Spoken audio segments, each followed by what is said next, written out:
So, can everyone see everything fine? I've dimmed the lights slightly. Big enough, certainly big enough type, I think. So, you remember, last time we talked about definitions of some different components, what a fluid is. We talked about the fact that we might want to work in terms of looking at the dimensions of components. And we talked about those dimensions being, for SI, kilograms, meters, and seconds, or, as was pointed out, slugs, feet, and seconds, I presume. And also, I guess the one thing that we didn't talk about, which is in the book, they talk about temperature, which they call theta. And so in the SI units, which these are, then temperature would be Kelvin or centigrade. And the equivalents, I guess, in English units would be degrees Rankine and degrees Fahrenheit, which is still used in common usage here. Maybe the only country in the world that I can think of that still uses Fahrenheit for temperatures. Yeah, I think it is. It's the only one I can think of. So we talked about that. We talked about how, from dimensional homogeneity, an equation has to be dimensionally homogeneous. It requires to be dimensionally homogeneous both in its normal form. We showed how we could do it, for instance, also in differential form with differential operators applied to it. And we didn't do an example with derivatives, but those are operators in the same way. This derivative is a change with respect to a length. So this is 1 over length, the units of this. And so we can use it usefully to make sure that when you do your calculations won't come out right if your dimensions are not correct. We talked about some fluid properties, how fluids have mass and weight. Mass is just the product of density and volume. Weight is the product of mass times acceleration and is in terms of a force. We talked about, for instance, how you could get the units of force. The easiest way, I think, to get the units of force is just to use Newton's second law, which would be kilograms meters per second squared, just from these two units. Very straightforward. It's the only one maybe you can't quite guess, but it's straightforward to do that. We talked about the ideal gas law in defining equations of state. The fact that if we look at isothermal compression, then the pressure divided by density, if the temperature doesn't change, is constant. And we talked about a modification of that for isentropic compression, where there's this factor K that comes into it. And we finished off talking about compressibility, being defined as a volume change measured while you change the pressure, or a pressure change measured while you change the volume, a volume strain. In terms of a volume change, and also there's an attendant density change, and the fact that this plus or minus is just to make this modulus. This is actually modulus. So compressibility is equal to 1 over this modulus. And we talked about for a gas, then the modulus of a gas is equal to what?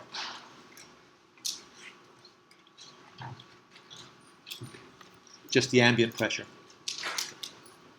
All right, so that's kind of an entree into what we'll now talk about, which is a little different. So we'll move on. So the four things maybe we talk about today are wave speeds, viscosity as a property, and what it means, vapor pressure and phase diagrams, and then surface tension. So these four items here are what we'll talk about in due course. And so there are a variety of wave speeds that we're interested in. And so I'll jump backwards and forwards between some things. So wave speeds come in a variety of flavors. One flavor is the one that we're communicating with right now. And so the speed at which my voice arrives at your ears is controlled by the compressional wave speed in air. And we can calculate that compressional wave by this expression. This is referred to as a bulk modulus, and this is referred to as a shear modulus. I don't want to define them, but I'll merely write this as approximately equal to the compressional, the modulus of the medium divided by the density square root. So don't worry about what these terms are. This is a shear modulus. Fluids can't sustain shear. And so in the systems that we're looking at, it's roughly given by the modulus times divided by the density square root. So that means there are two kinds of waves. Compressional wave is when you have an earthquake, you feel an initial jolt. It's not very strong. And it's the same as a locomotive shunting into the end of a series of cargo wagons on the train track. You hit the first one moves into the second, and it goes boom, boom, boom, boom, boom, boom, boom. So there's no material that is moved from the locomotive to the end car, but the energy is transmitted through the system. And so that's what the compressional wave is, or the primary wave, P wave velocity in an earthquake. The shear wave, or the compressional wave here, the shear wave is like taking a skipping rope and shimming it on the ground so you get a snake going and moving along. So it's the shearing of the ground. In an earthquake, the shear wave velocity, this shear wave, shear modulus here, is often, say, G may be equal to the modulus over 2. And so the velocity of the shear wave is typically half the speed of the compressional wave, so it arrives later because it's traveling more slowly. And so we'll use this to be able to illustrate some points. So what are typical wave speeds? Well, wave speeds of rock maybe for rock is, and you can calculate it. The modulus of rock is about 10 gigapascals. Newtons per meter squared. Density of rock is about 2,700 kilograms per meter cubed. And so if you take this and throw it in here, you'll find out that the wave speed of rock is something of the order of CP is about a few kilometers a second. Yeah, 1,000 meters, say 2,000 meters per second. That order. 2 kilometers a second. So you can do the same for air. So us communicating now, P wave speed. What's the P wave speed of air? CP of air would be what? Modulus of air? What's the modulus of air? All right, excellent. So a bar is 100 times 10 to the 3 newtons per meter squared. Density of air here? Yeah. 1 what? Yeah. So it was, right? And so if we look at that, this is 10 to the 3, so this is 10 to the 5. This is density. So this is going to be what? So this is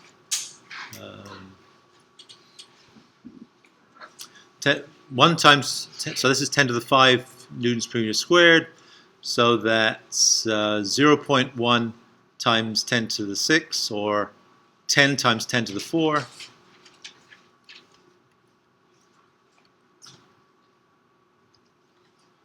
Which is equal to about 3 times 10 to the 2 meters per second. So it's about 300 meters a second. Yeah, that's about right. So in other words, our conversing, my voice is arriving with you at, you can calculate the distance, and you can use velocity is equal to length over time, and you can figure out how long it takes. It's about, so this speed is also about 600 miles an hour, right? So the calculation I always do, so if you see a lightning flash and then you hear it, you can always calculate how far away it is from you, right? 6 seconds should be a mile. So the speed of sound, you see the light instantaneously. The sound takes some time to get to you. It's traveling about 600 miles an hour. Planes, commercial airlines travel maybe 500 miles an hour, less than the speed of sound, so you don't have to make them really bulky.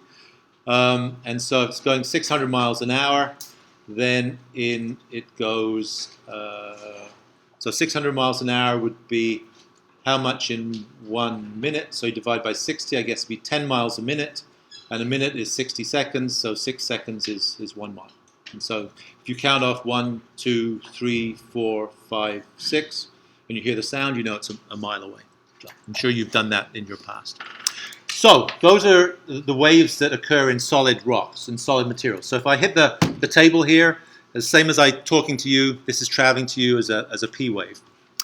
Waves in water or fluids are slightly different, especially, well, that's not true, right? Because we're talking in a fluid now, we're in water, we're not in water.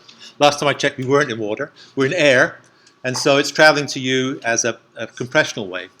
And certainly if you have a depth charge or something in the water, you'd feel it traveling as a P wave, as a seismic wave or a sonar wave in the water. But also in something with a free surface, we get what's referred to as the celerity wave. And we talked last time, if you remember, we used Bernoulli. If you remember, Bernoulli was this. And we combined certain of these parameters. You might remember that we combined these two parameters, and we got something that was equal to a velocity divided by square root of gravitational acceleration and a length, a depth in this particular case.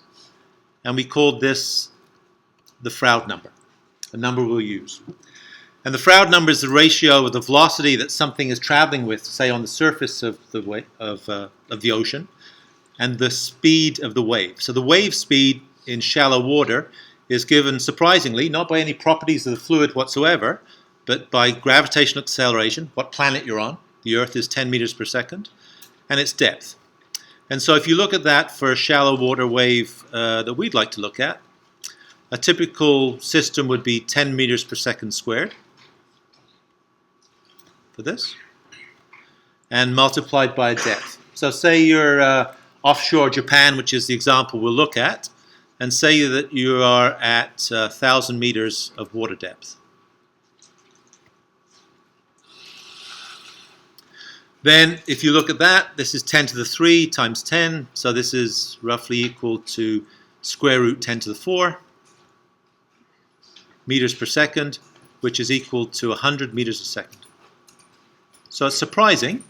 So a tsunami, a wave from a tsunami, would travel at something like 100 meters per second, very fast. Actually, this is a third of the speed of sound in air. So slower than the speed of sound, but of course, speed of sound in air is pretty fast, right? It's basically the speed of a jet plane. So this is a third of the speed of a jet plane of that order. And so that is the rate at which this disturbance travels on the surface. Again, it's just like the railroad cars. No particle is traveling from the first railroad car to the last one. It's just the energy that's being transferred. And the actual motion of the ocean is actually just kind of a rolling displacement as it goes through, but allows us to be able to calculate that. This expression tends to be true only part of the time. This is called the shallow wave approximation. It's good enough for us. But when the ocean gets to be very deep, say 10 kilometers, and the wavelength of the waves are relatively short, it no longer holds up, and we have to use a slightly more complicated expression. We won't worry about that today, but we will use this to make the point. There's an interesting idea. So one of the new idea, well, relatively new idea, has been around for 10 years in kind of earthquake hazards and tsunami hazards, is if you have sensors that are close to the earthquake, you can pick up the disturbance because you're right there, and you get the seismic waves straight away. If then you're 100 kilometers away, if you send that signal at the speed of light along an electrical cable as a signal, then all of a sudden you know there's a wave that's going to arrive sometimes later. If you know that for the P wave, you know the P wave will arrive sometime. You know the S wave, which is the one that does all the damage by shaking the ground laterally and destroys buildings, tears them apart in tension, will arrive sometimes after that. And we now know something about the rate at which the celerity wave would come. So if you happen to be offshore in Japan, where you get a fault moving up against each other, basically in the Japan earthquake of 2011, the offset was 100 meters on the seabed between this faulting, and what it does is it causes a disturbance, and this disturbance travels in both directions. And so what you can do, if you can imagine, if you look at this, is if you have ocean bottom sensors that are seismographs to pick up this disturbance, they send the signal electronically at the speed of light to where you live here, then you get that quite quickly, and you can work out how long you have to get out of your building based on that. And if it's, what did we say? So if this, for instance, in the case of Japan, this was 100 kilometers offshore. This is the trench which failed. This is, well, this is Fukushima, you can see for here. This is Tohoku. Well, we'll look at some pictures in a minute. Then if you know it's traveling in the rock at 3 kilometers a second, then you know that you have roughly 30 seconds, right? 30 seconds to react if you're going to do something. 30 seconds to get out of the building. The wave that does all the damage travels at perhaps half that rate, so it takes 60 seconds to get there. And so in this earthquake in Japan, there's almost no damage by earthquakes. No buildings fell down. All the damage, as you know, is by the tsunami. And so now if we know that the tsunami runs at something like 100 meters a second, so that means it goes a kilometer in every 10 seconds. And so if it's going 100 kilometers, then it's going 1,000 seconds. So in other words, it would take 1,000 seconds to go 100 kilometers, right, I think. And so 1,000 seconds, 600 seconds would be 10 minutes. This is about 20 minutes. So you have some time to react. So it's important to know these things. So now this is what we'll do. So we'll look at some stuff. And so this is exactly it. I think this should work. We'll see if it works. Hopefully it should all be loaded.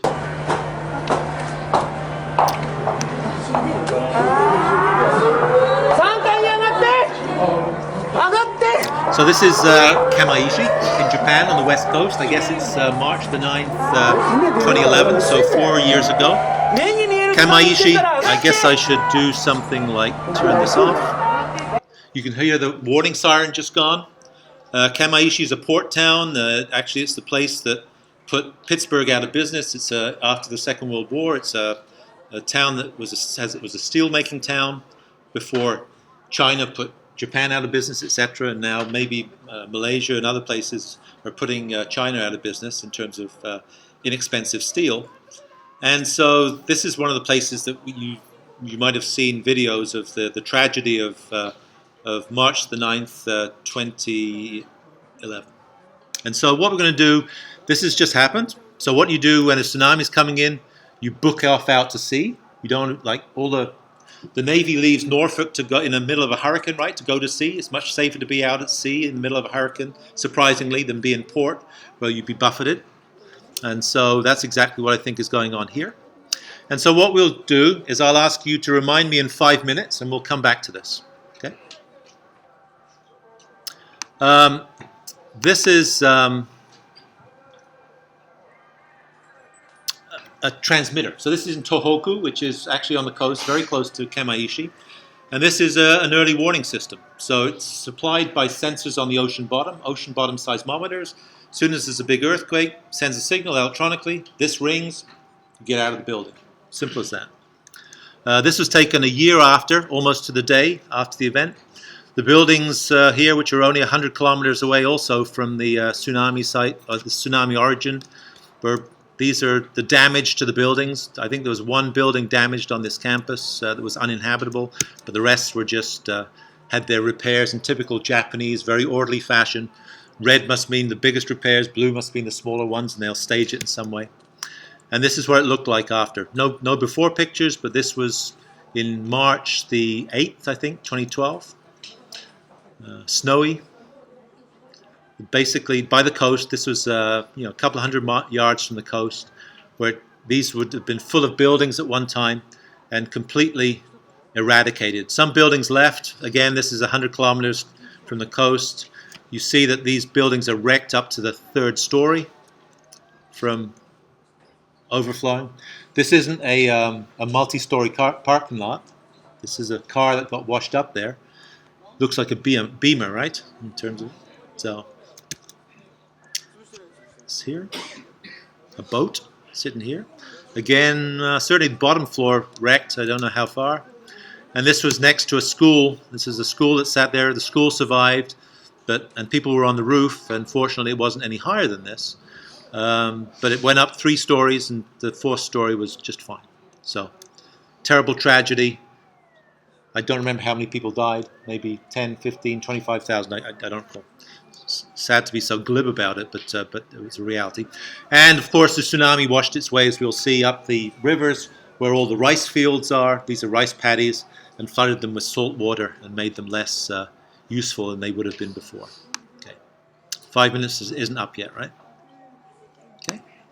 So that's the relevance of waves. It may seem a little esoteric right now that we're talking about waves, but what we'll find out is that when we deal with open channel flows, this number is a very important number to us, the Froude number. And it's because this is the velocity of a river relative to the wave velocity. And so the important thing about the Froude number is that if the velocity of the river is faster than the wave velocity, then there's no communication that can come from a disturbance in the river to upstream. So it's the same as if I'm moving away from you at the speed of sound. If I speak, you won't hear me. Might be nice. If I'm not moving as fast as the speed of sound, you'll hear me, but it will be delayed because I'm broadcasting it once I'm moving away. And so it's the same idea. But we'll talk about that in due course. So, of the things we'll talk about today, I guess we've talked about wave speeds. The celerity wave speed is the speed of the surface water wave that we like. And of course, that's the reason for things like tides. If you go around the globe, the tides in the Bay of Fundy, the highest tides in the world, are of the order of 10 meters, 30 feet.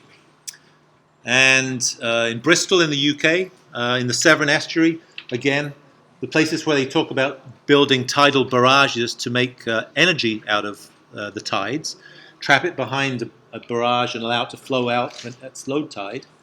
The highest tides there are because of resonance. It's the same as taking a guitar string and plinking it. The reason you get a certain note on a guitar string is because it has a standing wave, which is the length of the spring, and it's resonant at that frequency. If the frequency of a vessel, say a bottle or a bay, the Bay of Fundy, an estuary, is the same as the forcing frequency, then the tides that you get into it, same as you pluck a string at a particular velocity or a particular frequency, you get a resonance within the bay, and you get high tides as a result of that. And so when we talk about global climate change and how sea level rises will change, they change by different amounts on different parts of the globe because of these nodal areas around the globe. Okay, wave speeds. Are we 5 minutes yet? We are? Okay. So, click to exit full screen mode. How do I get? It's still running. 6 minutes and 42 seconds.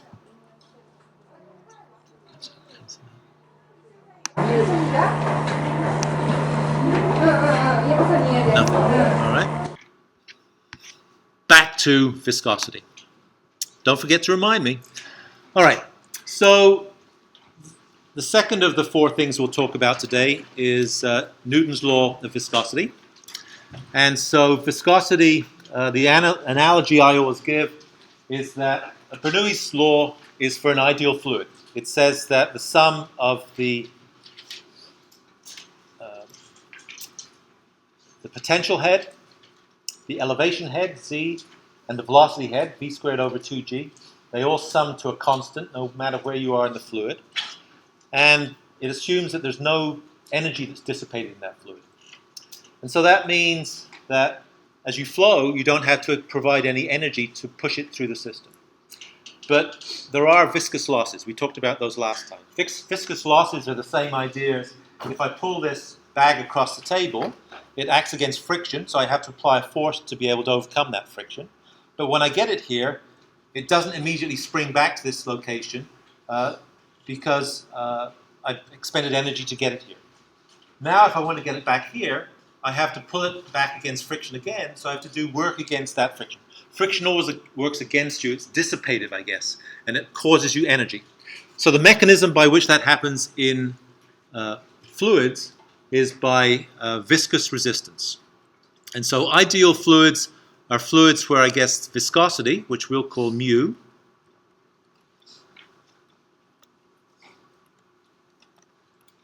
is 0.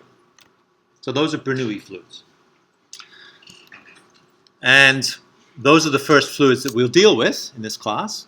But today we'll define viscosity, so at least we know what we're looking towards. So viscosity is a property of a fluid. It responds to Newton's law of viscosity. So, important guy, that Newton.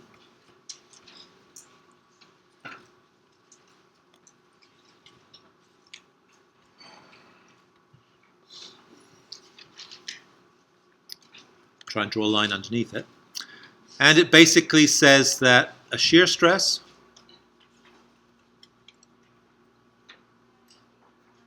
which we'll call tau, is equal to a coefficient, which we'll call viscosity, times a change of velocity in the x direction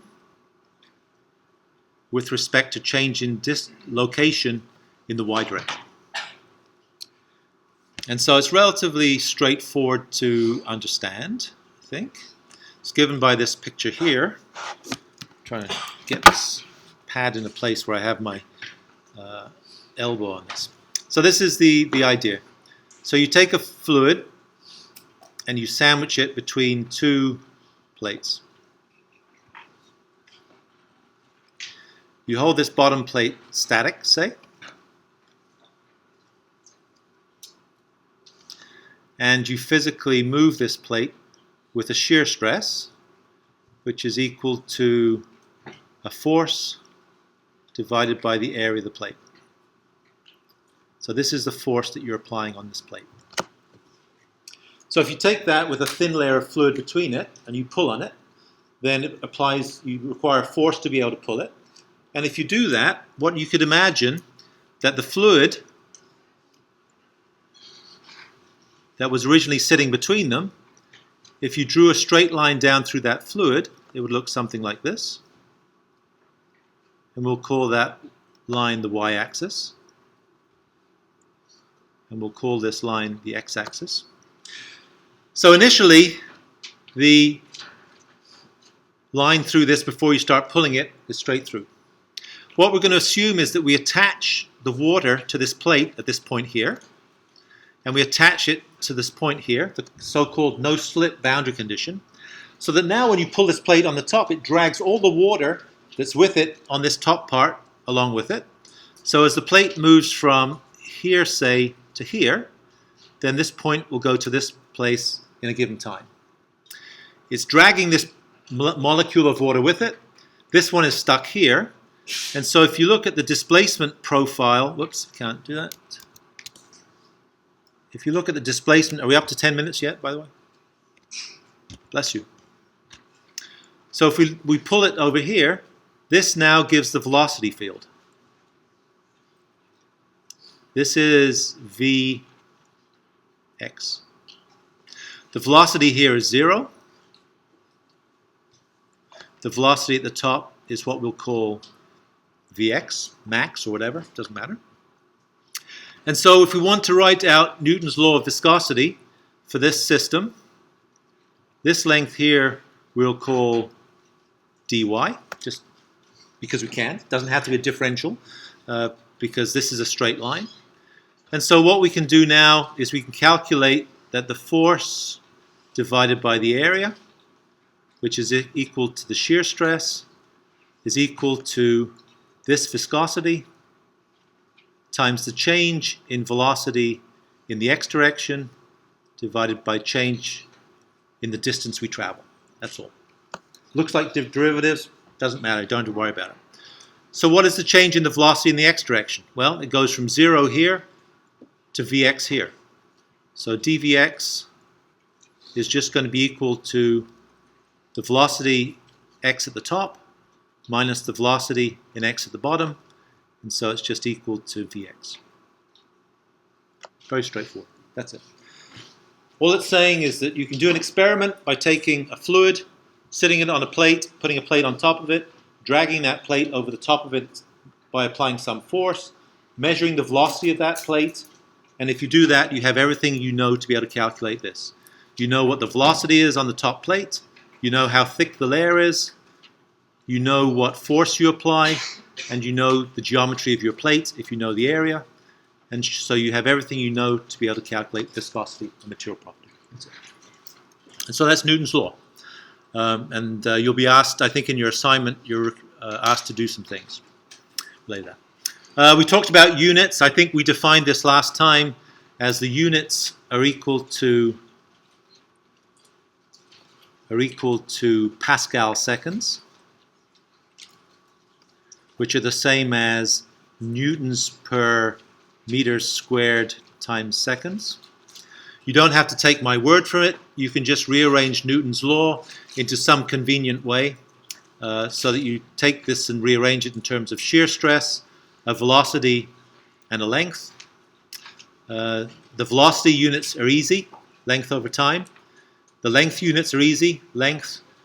The shear stress is not so easy, I guess, but you could also write shear stress as equal to force over area, which is also equal to mass times acceleration divided by area. Right? So I don't know exactly what the units of stress are. I never keep it in my mind, but I can always calculate it from this, because I know this is kilograms, and I know this is meters per second squared, and I know this is length squared. So I can always calculate this. And so that would give you this value for stress on the top, which is this.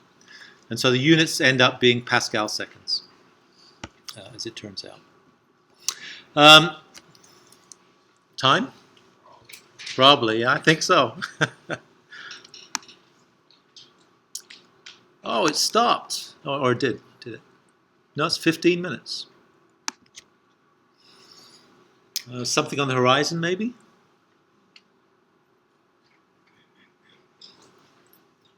I think so, yeah. So this is here. So 15 minutes. How long is it going to take to get in? Don't know. I guess you could do it. We have the ability to be able to calculate that. It'll get slower as it gets in shallow water. And the other thing, I guess, which is clear, is that as it comes in, the water gets shallower. You have this amount of energy moving basically a packet of fluid that's this volume. So as the water gets shallower and shallower, this packet of this volume gets higher and higher, just as a wave does as it runs up a beach. Same process.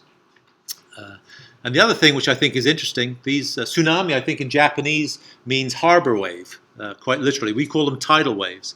Tidal wave is actually quite an apt thing because, as we'll see soon, it's not a single wave that comes in as a crest with a trough behind it, but it's just a general rising of the sea level on a very, very long wavelength, kilometers long wavelength. So it looks as if you're just raising the water level up at the mouth of this harbor, and it keeps on coming. So I think that's what's coming.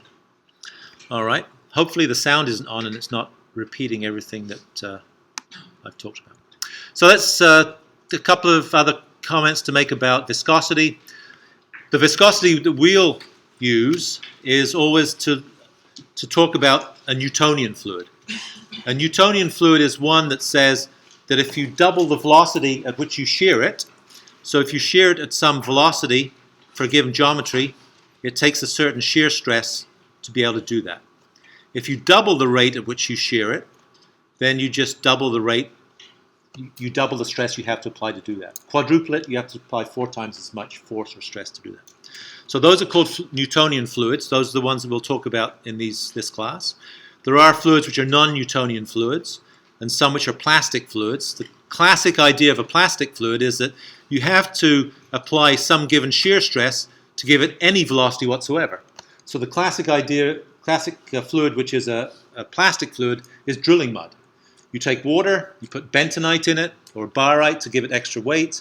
If you leave it alone, once it's all mixed up, it becomes a thixotropic solid. It means if you tried to take a trowel and twist it in it, with zero, you'd have to apply some substantial force to be able to get it to shear itself in the first place. Then once it's fluid, then it behaves in somewhat a linear way, but it's still offset by this shear stress. And so drilling fluids are the classic example of that.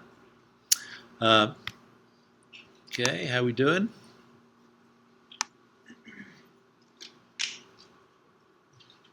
"18 minutes, it's getting there." Okay, we have time for another tidbit of information. And I guess the last thing to mention is that the viscosity of a fluid gets less viscous as you heat it up, gets easier to shear. Gases get more excited, and they become the opposite. As you heat them up, they get more viscous. And so you could, so it's just. The other thing is that we have talked in terms of Newton's law of viscosity in terms of this parameter here. This we'll refer to as dynamic viscosity.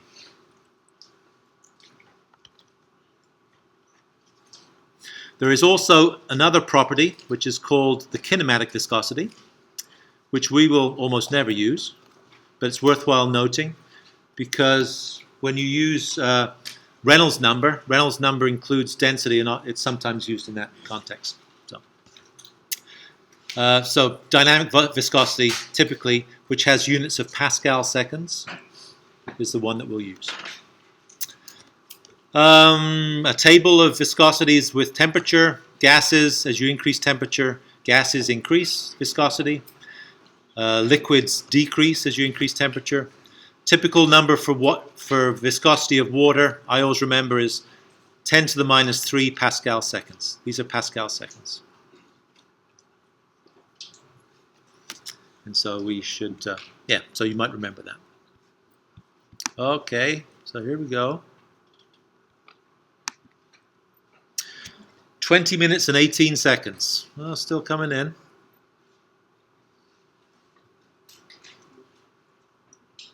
I guess that's just the break that's on the horizon that you see, right? You can already see that the sea level where the boats are in the foreground is already rising.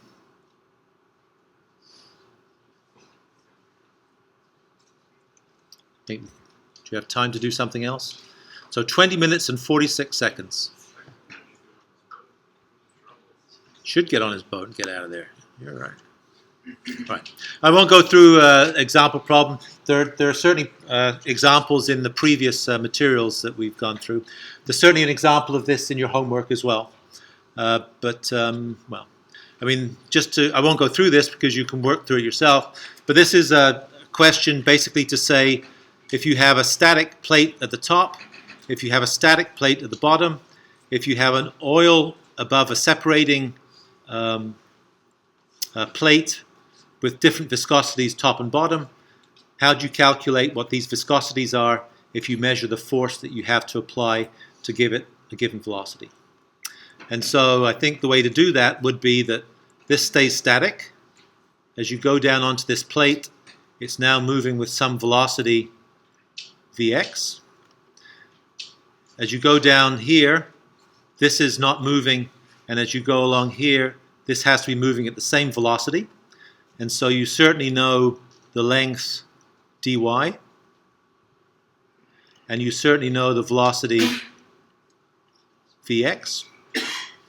And so you should be able to calculate that the force that you need to apply divided by the area is going to be equal to the viscosity of fluid 1 multiplied by dV over dy 1 plus viscosity 2 multiplied by dV2 over dy. The two y's, I think, are the same because the heights are the same in both cases. The two velocities have to be the same. You know what the force is, you know what the area is, and the only thing you don't know are the two viscosities, but you know the viscosities are linked to each other by the fact that one's double the viscosity of the other one. One thing to calculate. So, straightforward. And so there's some questions to do like that, but they all involve making this typical linear assumption between the distribution of velocity as you go from a moving plate to a static boundary. This no-slip condition is what enforces it. And so you can think of it as the displacement it goes in a given time step. If you double that time step, it'll go double that displacement, but it's the velocity that we're interested in driving Newton's law of viscosity. Okay? So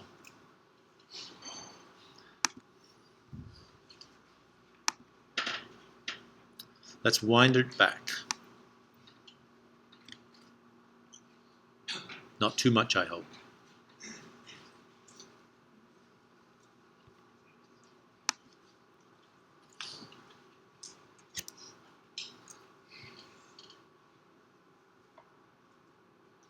So you see it rolling in. It's no surprise. You've all seen the carnage from these things in the past. It basically is going to take the course of least resistance, which will be up these inlets that cut into the interior of the country. I guess there's a guy there. What's this guy doing here? Not a place I want to be, anyway. So, yeah.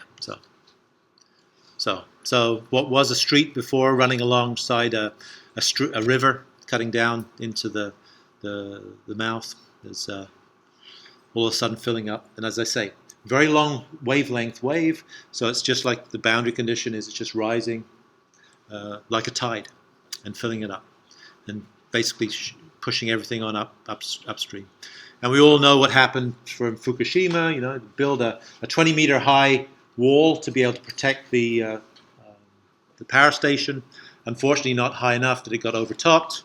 Unfortunately, the electrical systems, the motors that power the generators to run the electricity to run the plant, to be able to pull the fuel rods in and out, was on the basement rather than being high. Got flooded, power got cut out, couldn't take the rods out, and the meltdown in the core is all history now, I guess. I'm not sure what's going on there. I guess someone's running to be able to get a better picture of something going on somewhere, I think. R for realtor. Yeah, so you see it's just moving in where it wasn't before. So, and the tragedy that unfolded. Okay, we better move on. So let me close that off and stop it. Okay, what else?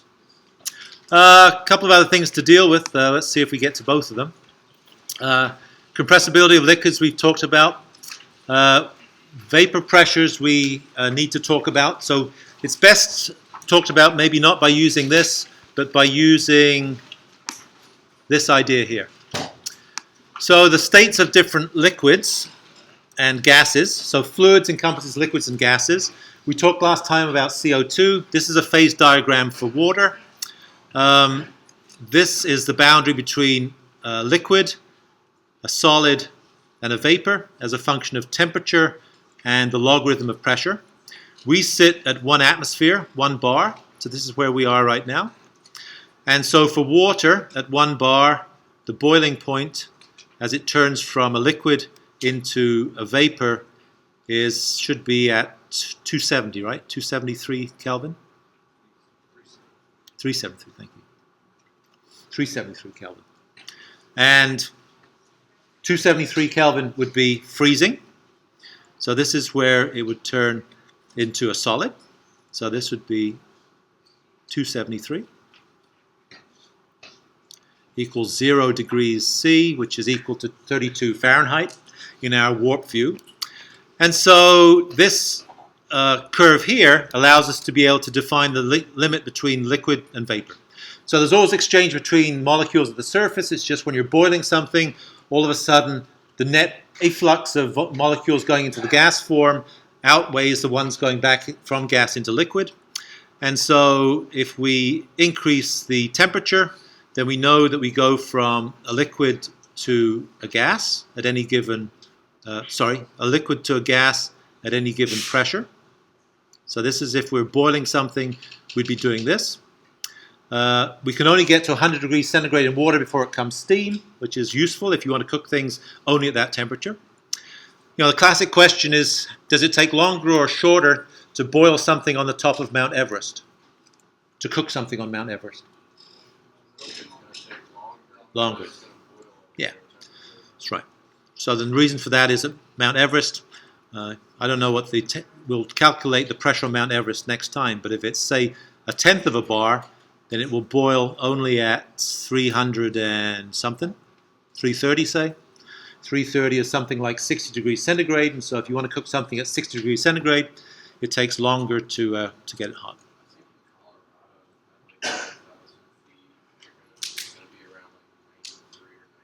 Okay, I'll take your word for it. I could tell you it takes 16 hours to cook a 100-pound pig. Not relevant to this discussion, I guess. But so that's all we'll say about vapor pressure, and so you can read the rest here. Vapor pressure is interesting because it relates to some other things, I guess. Maybe go back and see what's going on here just quickly. Maybe the last part and shot. Yeah, cars being washed inland, and the terrible tragedy unfolds. Yeah, just terrible. Good place to be on top of a multi-story parking garage, which is what that looks like it is at the time. Just amazing, amazing power of nature. The other thing which relates to that, if I guess I can get it out of full screen mode, is, I guess, let's see if this runs. Ever seen this taking off on a plane, looking out on the wing and seeing this slither of vapor going across the top of an engine out of your window? Oh, jeez. Don't see that. Yeah, that's actually. So you see this slither thing? That's exactly the same thing. So top of a wing, low pressure, so you wouldn't think you'd see it condensing. But what happens is it's low pressure, it expands. In the same way as if you compress a gas, it gets hot. If you expand, it gets cold. If it gets cold, it can carry less fluid in it, and therefore it condenses out, and you see this condensation trail.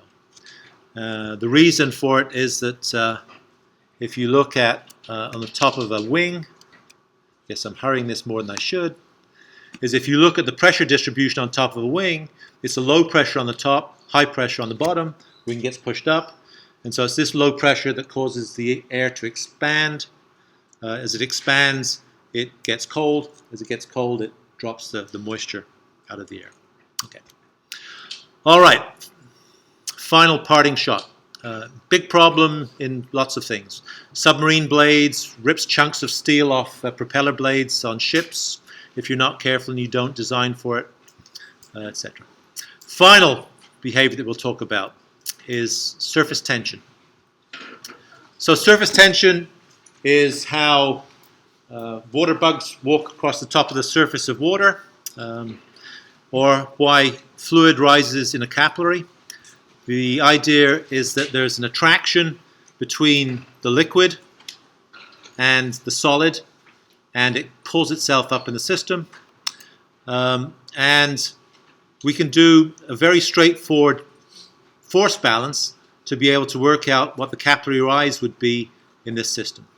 So you put a capillary into the fluid, and it rises up to some amount h.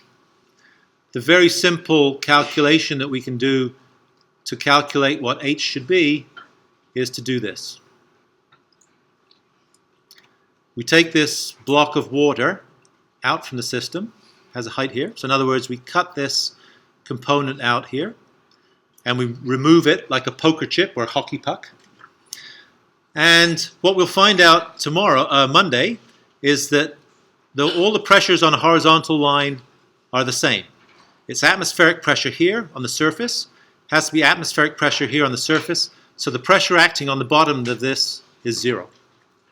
So what we can do is we can calculate the force that we have to apply around the perimeter of this, which we'll define in terms of surface tension, which we'll call sigma. Surface tension. And we can do a free body diagram. And so this, if this is some diameter d, what are the forces acting downwards? Forces acting downwards are going to be the volume of this multiplied by the density of the fluid multiplied by g, which is equal to pi d squared upon 4 multiplied by the density of water multiplied by gravity. The forces pulling it up are going to be this surface tension here multiplied by the perimeter on which it acts. Let's ignore the fact that it acts as an angle. So it's going to be interfacial tension multiplied by pi d. This is the perimeter, and this is the force. If we combine those as equal to each other, then we get that sigma times pi d, bless you, over 4 should be equal to pi d squared density of water times gravity over 4.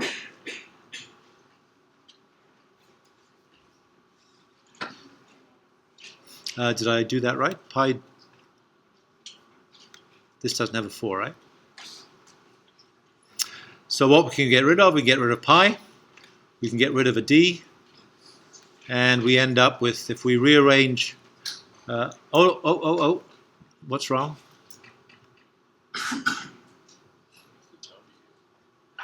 H, right? Should be an H on the top. And if I arrange that in terms of H, what do I get? I got the H here. I get sigma, 4 sigma over